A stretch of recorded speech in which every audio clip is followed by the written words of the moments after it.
berjumpa lagi dengan Pak Lihin di pembelajaran online matematika.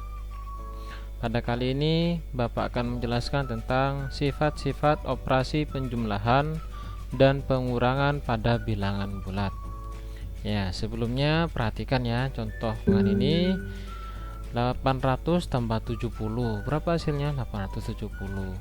Ya, kalau seandainya Bapak balik menjadi 70 ditambah 800, apakah hasilnya sama? Ya, sama, yaitu 870. Nah, yang ketiga 650 ditambah 30, hasilnya adalah 680. Kalau seandainya dibalik 30 tambah 650, juga hasilnya pasti sama, 680. Yang nomor 5, 780 dikurangi 120. Hasilnya adalah 660 ya. Kalau misalnya Bapak balik bilangannya 120 dikurangi 780, apakah sama? Berbeda ya. Karena 120 dikurangi 780 sama dengan negatif 660 ya. Nah, ya, kita yang pertama akan mempelajari tentang sifat komutatif ya. Setelah kita mengajarkan contoh soal yang di atas ya, nanti ini ada hubungannya dengan sifat komutatif ya. Secara umum jika A dan B adalah sebarang bilangan bulat, maka berlaku A tambah B sama dengan B ditambah A. Jadi sifat komutatif itu jika A tambah B, ini hasilnya juga sama dengan B ditambah A. Nah, pertanyaannya, apakah sifat komutatif juga berlaku pada operasi pengurangan? Ya, ini kan pada operasi penjumlahan.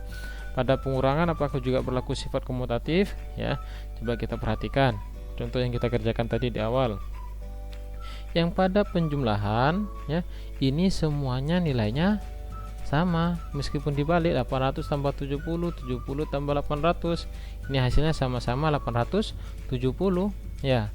Yang di bawahnya juga nomor 3 dan 4, ini juga hasilnya sama-sama 680 meskipun dibalik ya. Ya, maka pada penjumlahan ini berlaku sifat komutatif. Dan apakah di pengurangan juga berlaku sifat komutatif? Ternyata tidak ya. Karena 660 di bawahnya adalah negatif 660 ya setelah dibalik. Maka ya pada pengurangan ini tidak berlaku sifat komutatif. Jadi apakah sifat komutatif juga berlaku pada operasi pengurangan? Jawabannya ternyata tidak berlaku sifat komutatif. Paham ya? Nah, sifat yang kedua adalah sifat asosiatif. Selain sifat komutatif, pada penjumlahan bilangan bulat juga berlaku sifat asosiatif atau pengelompokan ya. Secara umum, jika A, B, dan C adalah sebarang bilangan bulat, maka berlaku ya A ditambah B ditambah C sama dengan A tambah B tambah C ya. Jadi yang pertama ini yang dikerjakan yang di belakang, yang kedua yang di awal. Ini berlaku sifat asosiatif yang artinya menunjukkan sama dengan ya, hasilnya sama. Contoh 1.6 ya. Misal A sama dengan 120, B 30 dan C sama dengan 70 ya. A, B, C ini kita kerjakan dengan kita jumlahkan dengan cara sifat asosiatif ya. Nanti akan apakah menghasilkan sama? Perhatikan 120 ditambah 30 ditambah 70. Yang pertama kita kerjakan yang di belakang. Jadi 120 nya tetap, 30 ditambah 70 hasilnya adalah 100. 100 ditambah 120 ditambah 100 hasilnya sama dengan 220. Terus yang kedua ya, yang kedua ini kita kerjakan yang di awal yang dijumlahkan ya. Jadi 120 tambah 30 dulu hasilnya adalah 150. Baru kita jumlahkan dengan yang 70. 150 ditambah 70 hasilnya adalah 220. Jadi pada penjumlahan ini juga berlaku sifat asosiatif ya. Paham ya? Lanjut. Nah, dengan memanfaatkan sifat-sifat bilangan bulat, komutatif dan asosiatif, kita bisa menyelesaikan masalah dengan lebih sederhana ya.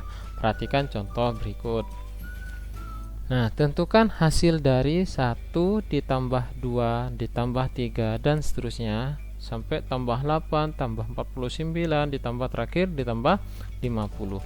Tentunya tanpa menggunakan sifat komutatif dan asosiatif kalian pasti bisa mengerjakan ya.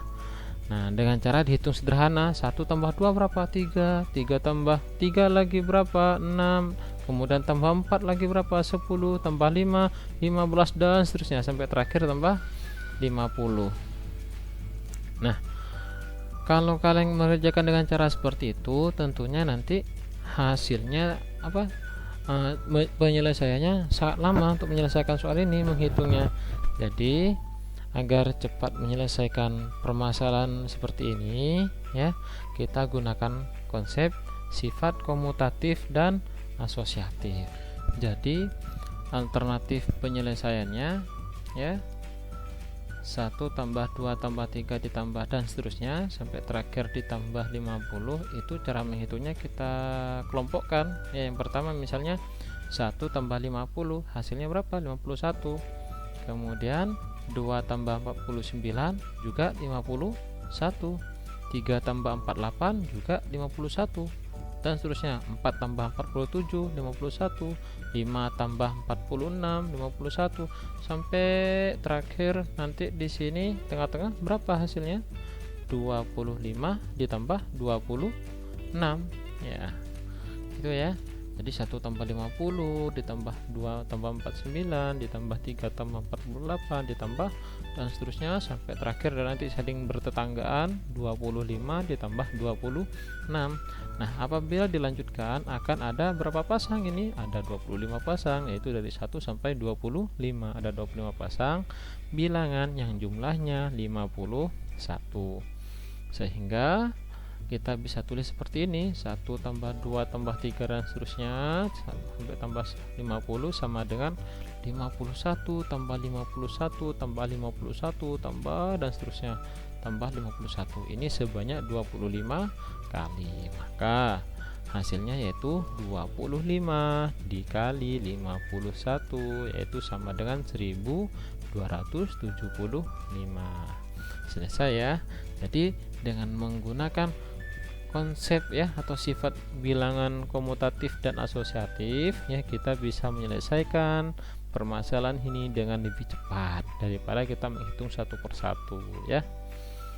Nah, setelah memperhatikan atau menyimak penjelasan dari Pak Lihin tadi ya, coba kalian tentukan ya hasil dari 1 tambah 3 tambah 5 tambah 7 tambah 9 sampai terakhir tambah 99.